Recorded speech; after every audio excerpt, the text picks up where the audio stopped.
हरे संसार का सबसे शक्तिशाली राक्षस था।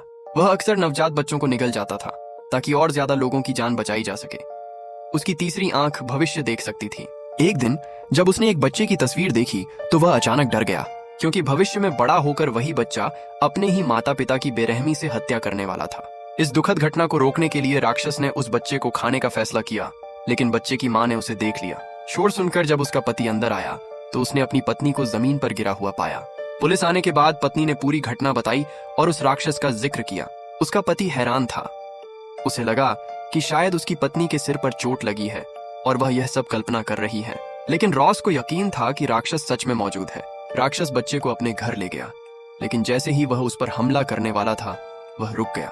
आखिरकार वह सिर्फ एक मासूम बच्चा था, इसलिए उसने फिलहाल उसे छोड़ने का फैसला किया। कुछ समय बाद बच्चे को तेज बुखार हो गया।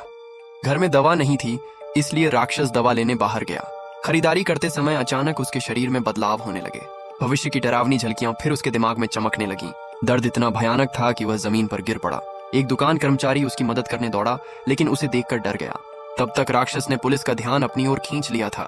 अब उसने फैसला कर लिया था, वह तुरंत बच्चे को मार देगा।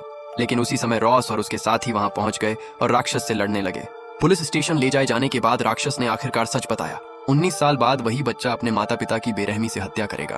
अगर अभी उसे नहीं रोका गया तो वह भविष्य में और भी भयानक अपराध करेगा। पुलिस अभी उलझन में ही थी कि तभी राक्षस को फिर से भयंकर सिरदर्द होने लगा। भविष्य की तस्वीरें अब और भी साफ दिखाई देने लगीं। एक गार्ड उसकी ओर दौड़ा, लेकिन राक्षस ने उसे एक ही मुक्के में बेहोश कर दिया।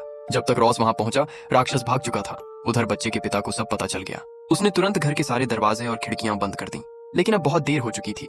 राक्षस पहले ही उसे बेहोश कर चुका था। यह देखकर बच्चे की मां घर के अंदर भागी और राक्षस उसके पीछे दौड़ पड़ा।